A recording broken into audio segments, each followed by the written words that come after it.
हर वर्ष की तरह इस लोहिया पार्क में हम लोग कृष्णा थोड़ी सी आईडी पीछे, माइक पीछे डॉक्टर राम मनोहर लोहिया जी को याद कृष्णा सब लोग करते साथ हैं आईडी। हैं। हाँ, तो आप भी आगे। और आज के दिन हम सभी समाजवादी लोग इकट्ठे होते हैं यहाँ पर आकर के, और माल्यार्पण के बाद उनसे प्रेरणा लेते हुए संकल्प लेकर के जाते हैं कि डॉक्टर राम मनोहर लोहिया,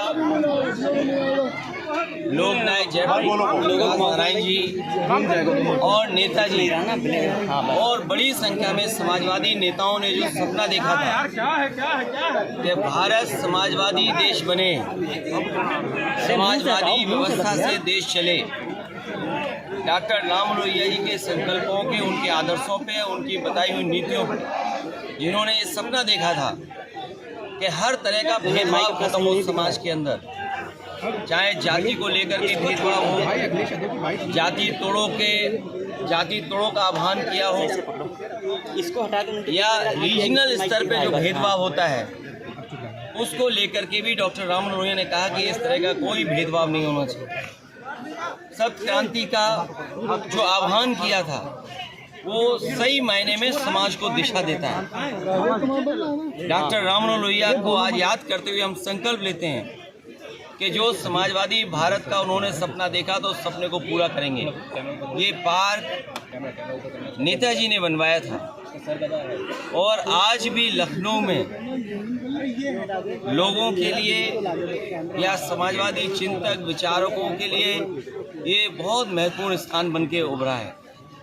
इस स्थान पर सुबह से लेकर के शाम तक इस पार्क में लोग आते हैं और जब डॉक्टर राम मनोहर लोहिया के प्रतिमा के पास आते होंगे ज़रूर उनसे प्रेरणा लेकर के जाते होंगे। और आज देश में सच्चाई यही है कि समाजवादी व्यवस्था से ही गरीबी दूर हो सकती है, समाजवादी व्यवस्था से ही पढ़ाई का जो भेदभाव है वो ख़त्म हो सकता है, समाजवादी व्यवस्था से ही जो डॉक्टर राम मनोहर लोहिया ने कभी कहा था कि दाम बांधो की नीति लागू हो, तो जिस तरह से महंगाई है, बेरोजगारी है, उसको अगर कोई ख़त्म कर सकता है तो समाजवादी नीतियाँ।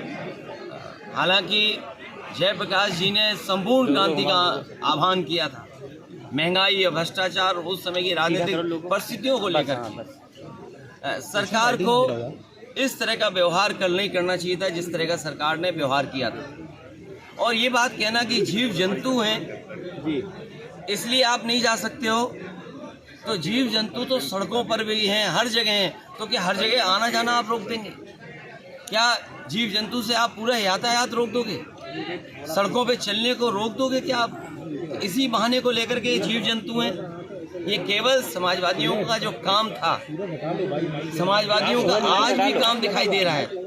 जयप्रकाश नारायण इंटरनेशनल सेंटर के सामने आज भी बीजेपी का विकास फीका है और उस ऊंचाई से देखो आप तो आप खुद महसूस करेंगे और उस बिल्डिंग को देखें कि आज के समय में भी वो सबसे मॉडर्न इंफ्रास्ट्रक्चर दिखाई देता है जो पब्लिक यूज़ के लिए थी।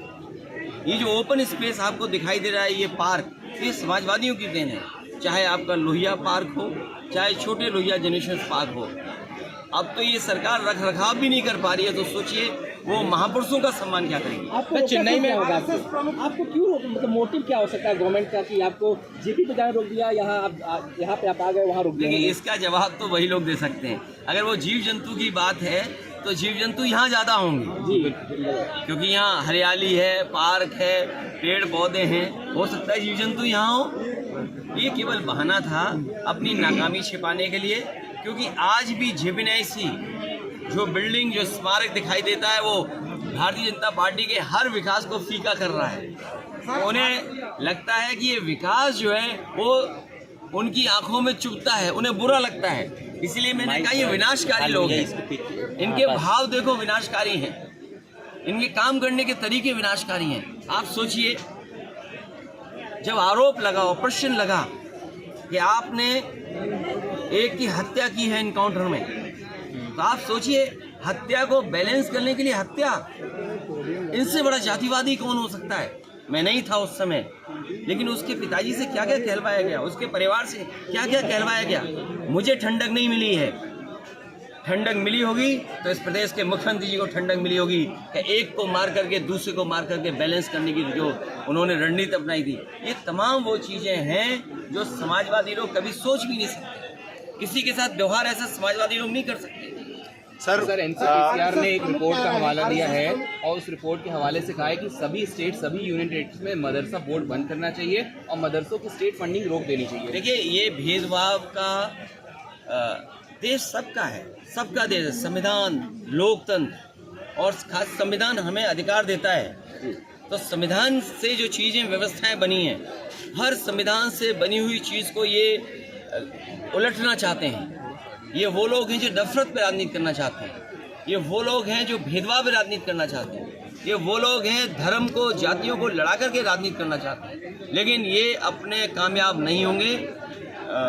इस देश की जनता, समाज में बैठे हुए बुद्धिजीवी लोग, पढ़े लिखे लोग, वो सब महसूस कर रहे हैं कि भारतीय जनता पार्टी की जो भेदभाव की राजनीति वो चलने वाली नहीं। सर, आप बहुत कह रहे हैं कि हिंदुस्तान का हाल भी बांग्लादेश की तरह हो जाएगा, हमें एकजुट होने की जरूरत है हिंदुओं को। देखिए, कौन क्या कह रहा है अंतर्राष्ट्रीय स्तर पर, और जिस समय भारत को अपनी फॉरेन पॉलिसी के तहत बांग्लादेश को बचाना चाहिए था, तब भारत के लोग कहाँ थे? यही लोग जो विचार दे रहे हैं वो कहाँ थे लोग?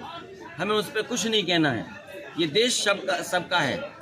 और आज़ादी के बाद देश जो बना, आज़ादी दिलाने में सबका साथ था। कोई ये कह सकता है कि आज़ादी दिलाने में किसका साथ नहीं था? हिंदू मुसलमान मिल करके, सिख भाई मिल करके लड़े हैं और तब देश आज़ाद हुआ। क्या देश की